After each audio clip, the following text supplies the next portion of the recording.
আমরা দ্বিতীয় যেটি বলতে চাই, আমরা ধানের শীষের ভোট করব 28শে ডিসেম্বর। আমরা আগামী 28শে ডিসেম্বর আমাদের মনোনয়ন জমা দেব।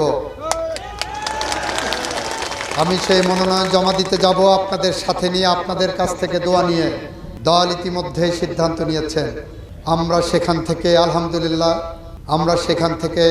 আমি অ্যাটর্নি জেনারেল পদ থেকে এসে আপনাদের সাথে আগামী দিন 24 ঘন্টা আগামী দিনগুলোতে সময় কাটাবো, এই প্রত্যাশা ব্যক্ত করছি।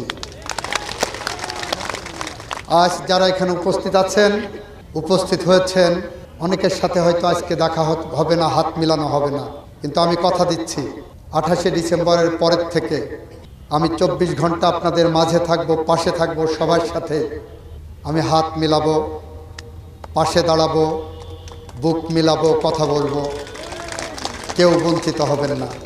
আমাদের পক্ষে ভোট চাওয়ার জন্য